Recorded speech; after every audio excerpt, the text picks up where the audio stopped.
अक्षय तृतीया एक ऐसा दिन है जिस दिन आपको किसी भी मांगलिक कार्य के लिए कोई भी शुभ मुहूर्त ढूंढने की जरूरत नहीं है।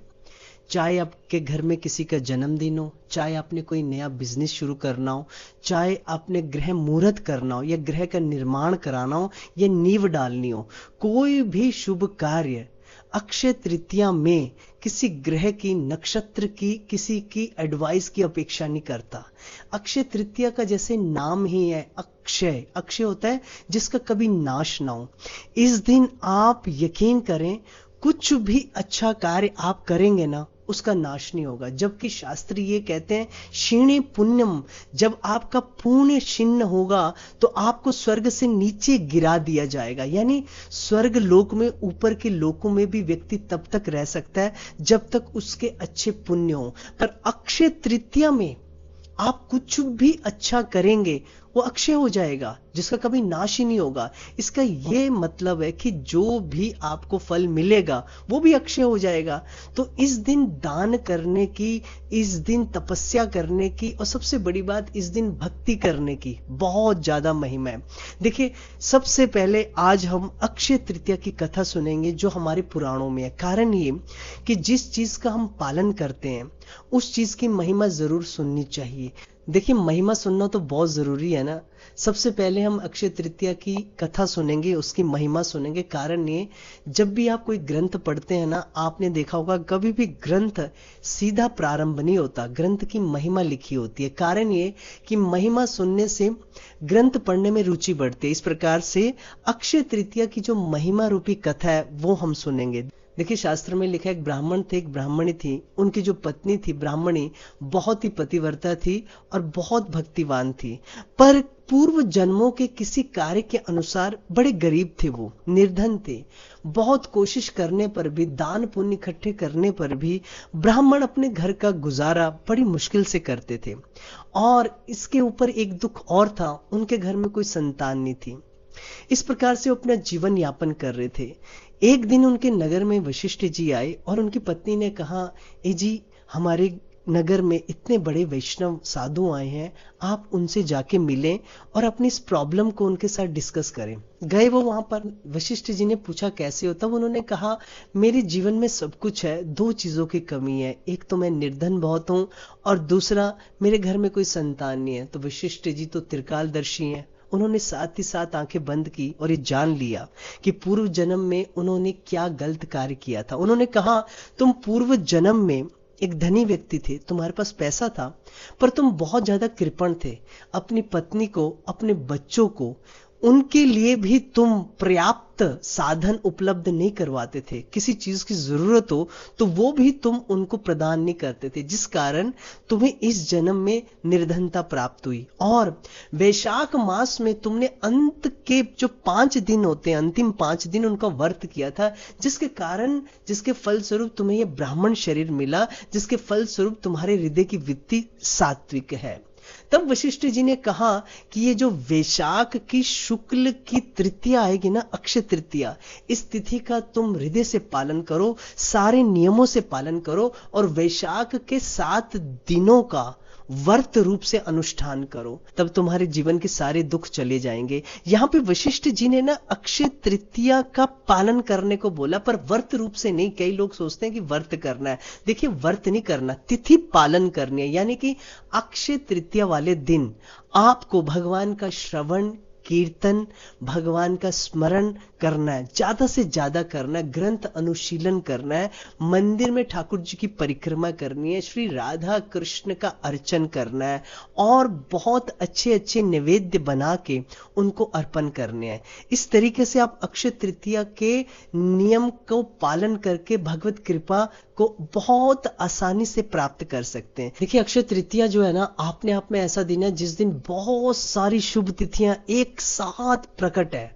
आपको पूरे वर्ष में ऐसा दिन कहीं नहीं मिलेगा। ज्यादा से ज्यादा 1 या 2 या 3 कार्य शुभ होते हैं। यहां पर तो आप सुनते सुनते थक जाओगे, इतनी शुभ तिथियां एक साथ उपस्थित हैं। देखिए, यही वो दिन है जिस दिन श्री बांके बिहारी जो मंदिर है वृंदावन में, वहां पर श्री बांके बिहारी जी के चरण दर्शन होते हैं। पूरे साल में आपको दर्शन नहीं होंगे, सिर्फ अक्षय तृतीया पे ही उनके शुभ चरणों के दर्शन होते हैं। इसी दिन सिंहाचलम मंदिर में नरसिंह भगवान के शरीर से चंदन को हटाया जाता है। पूरे साल गर्मी होती है ना वहां पे काफी, तो गर्मी के कारण पूरे वर्ष उनके शरीर में जो चंदन लगाया जाता है उससे हटाया नहीं जाता, ताकि उनका शरीर जो है, दिव्य कलेवर जो है वो ठंडा रहे, शीतलता बनी रहे। आज के दिन ही यानी कि अक्षय तृतीया वाले दिन ही 48 केजी चंदन, मतलब इतना चंदन, इतना गाढ़ा चंदन, इतना हैवी चंदन लगाया जाता है, उसको हटा दिया जाता है। और सबसे बड़ी बात, अक्षय तृतीया वाले दिन ही उनके दिव्य शरीर के पूर्ण दर्शन होते हैं, कलेवर के पूर्ण विग्रह के पूर्ण दर्शन प्राप्त होने का सौभाग्य होता है। इसी शुभ दिन पर जो जगन्नाथ जी के रथ है ना, जगन्नाथ बलदेव सुभद्रा जी के जो रथ हैं वो बनने प्रारंभ होते हैं, उनका निर्माण प्रारंभ हो जाता है जगन्नाथपुरी में। जो पहले हथौड़े की चोट है ना, वो अक्षय तृतीया वाले दिन से ही प्रारंभ की जाती है। इसी शुभ दिन पे गंगोत्री, यमुनोत्री और बद्रीनाथ जी के कपाट खोले जाते हैं। जिस प्रकार से आपको पता है कि 5 से 6 महीने बद्रीनाथ जी के जो कपाट है वो बंद रहते हैं, क्योंकि अत्यधिक शीत सर्दी होती है, वहां पे चारों तरफ बर्फ होती है। तो 6 महीने बाद जब कपाट खुलते हैं उनके, तो यही शुभ तिथि है जिस दिन उनके कपाटों को, दरवाजों को खोला जाता है और बद्रीनाथ जी के दर्शन प्राप्त होते हैं। इसी दिन पर शंकराचार्य जी ने कनक धारा स्तोत्र का निर्माण किया था, यानी रचना की थी। ये स्तोत्र की ऐसी महिमा है, ऐसा कहा जाता है कितना भी निर्धन व्यक्ति हो, देखो निर्धनता, गरीबी ना, पूर्व जन्मों के कुछ कार्य ऐसे होते हैं जिस गलत कार्य के कारण हमें ये दंड मिलता है। ये स्तोत्र ऐसा माना जाता है कि कितना भी निर्धन व्यक्ति हो, अगर इसको पढ़े उसके जीवन में लक्ष्मी जी आएंगी आएंगी, वो धनी बनेगा ही बनेगा। देखिए अक्षय तृतीया में ऐसा माना जाता है कि लक्ष्मी नारायण की पूजा का विशेष विधान है, वो बड़े प्रसन्न होते हैं जीव पर। इसीलिए अक्षय तृतीया को चाहे बड़ी अमाउंट में ना हो, चाहे छोटी अमाउंट में हो, व्यक्ति सोना या चांदी अपने घर में जरूर रखता है।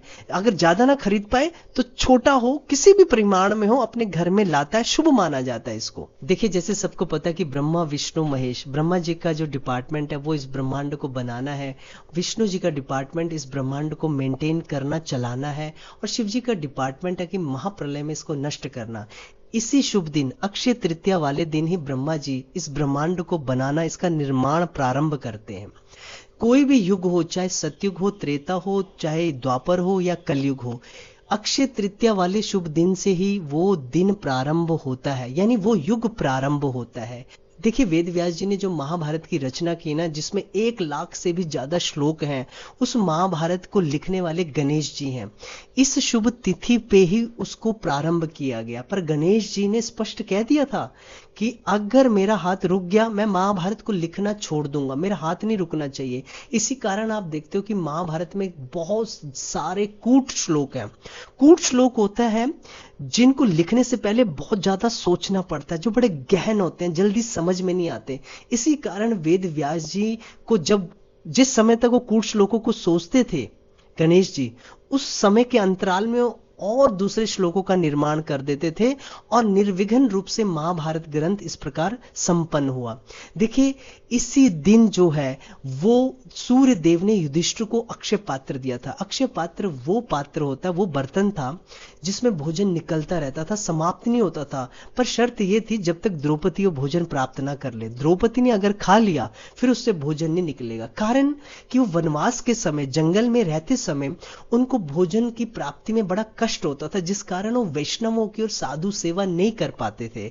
इसीलिए सूर्यदेव ने अक्षय पात्र उनको प्रदान किया था। जिस प्रकार से सरस्वती देवी ज्ञान देती हैं, लक्ष्मी जी धन देती हैं, अन्नपूर्णा देवी अन्न प्रदान करती हैं। अक्षय तृतीया वाले दिन ही वो इस धरती पर प्रकट हुई थी। देखिए अक्षय तृतीया वाले दिन ही जो कुबेर है ना, जो ट्रेजरर है, खजांची है, जिनके पास देवताओं का खजाना पड़ा हुआ है, एक तरीके से बैंक बोला जाए, उसके ट्रेजरर है वो, ये जो पोस्ट है ना, अक्षय तृतीया वाले दिन ही उनको दी गई थी। अक्षय तृतीया वाले दिन ही सुदामा श्री कृष्ण से द्वारिका में मिले थे जाकर के। इसी दिन उन दोनों का दिव्य मिलन हुआ था, क्योंकि जो सुदामा है श्री कृष्ण के परम प्रिय भक्त भी हैं और मित्र भी हैं। और इस तिथि का ऐसा प्रभाव कि दो चीजें उन्हें साथ ही साथ प्राप्त हो गई, श्री कृष्ण के दर्शन व भक्ति, और जो निर्धनता थी उनकी वो साथ ही साथ दूर चली गई। जब वापिस अपने घर आए तो इतने ज्यादा धनी हो गए सुदामा जी कि अपनी कुटिया को नहीं पहचान पाए, क्योंकि कुटिया वहां थी नहीं, वहां तो बहुत बड़ा महल बन चुका था। अक्षय तृतीया का प्रभाव तो ब्रजमंडल तक में है। देखिए, नंद बाबा की एक बार इच्छा हुई कि प्रयागराज में जाके स्नान करने की। श्री कृष्ण ने कहा, बाबा मुझे सिर्फ एक दिन दो, आज मत जाना, कल जाना। और उसी रात प्रयागराज जो है वो दिव्य शरीर लेकर नंद बाबा के सामने प्रकट हो गए। नंद बाबा ने कहा, आप कौन है? प्रयागराज ने कहा, मैं प्रयागराज हूं जहां आप जा रहे थे स्नान करने। तो नंद बाबा ने कहा, आप ब्रजमंडल में कैसे आ गए? प्रयागराज ने कहा कि नंद बाबा, मेरे अंदर बहुत से लोग स्नान करते हैं, उनके पापों को धोने के लिए मैं ब्रज भूमि आया हूं। जो नंद महाराज के घर के बाहर पावन सरोवर है ना, उसी सरोवर में प्रयागराज आदि अन्य तीर्थों ने स्नान करके अपने पापों को धोया था। किस दिन?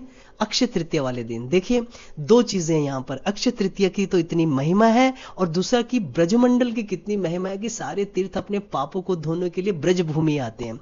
और आखिर में मैं बताना चाहूंगा, यही वो तिथि है जिस दिन से 21 दिवसीय चंदन यात्रा महामहोत्सव शुरू होता है। यानी कि भगवान के दिव्य कलेवर पर, विग्रह पर चंदन लगाना प्रारंभ किया जाता है। 21 दिनों तक ये फंक्शन चलता है। कारण ये कि गर्मी अत्यधिक बढ़ जाती है, और भगवान श्री कृष्ण तो बहुत कोमल है ना, कि ब्रजवासी कैसे श्री कृष्ण के दिव्य विग्रह को अत्यंत कोमल मानते हैं। जब श्री कृष्ण अपने चरणार विंदों को उनके वक्ष स्थल पर लगाते हैं तो वही ब्रजवासी कहते हैं, हे श्री कृष्ण, हमारा वक्ष, हमारा शरीर इतना कठोर है, कहीं आपके अरुण चरणार विंद में कहीं आघात तो नहीं पहुंचा। ऐसे कोमल है कृष्ण। ऐसे श्री कृष्ण को जब गर्मी लगती है, ताप लगती है, तो श्री कृष्ण के उस ताप को दूर करने के लिए उनके भक्त 21 दिनों तक चंदन घिसते हैं और श्री कृष्ण के दिव्य कलेवर पर लगाते हैं। अक्षय तृतीया वाले दिन से सारे कार्य प्रारंभ होते हैं। देखिए, अक्षय तृतीया वाले दिन आप इस संकल्प लें, अगर आप बहुत ज्यादा माला नहीं कर पाते, एक माला जरूर कर लें, वो अक्षय हो जाएगी, उसका नाश नहीं होगा। आप ग्रंथ नहीं पढ़ पाते, एक पेज जरूर पढ़ लें भाई साहब, वो एक पेज पढ़ा हुआ ही मृत्यु के बाद भी आपके साथ चलेगा। आप किसी को कुछ नहीं देते, जरूर कुछ करें, दान करें, सेवा करें, साधु सेवा करें, किसी जरूरतमंद को कुछ ना कुछ जरूर दें आज के दिन, वो अक्षय हो जाएगा। आप मंदिर की 4 परिक्रमा का विधान है भगवान विष्णु की, श्री हरि की, आप 4 नहीं लगा पाते, एक जरूर लगाएं। मेरा कहने का मतलब है, जो कुछ नहीं कर पाता, अक्षय तृतीया वाले दिन वो जरूर कुछ ना कुछ जरूर करे, भगवान की सेवा के लिए, वैष्णव सेवा के लिए और भक्त सेवा के लिए।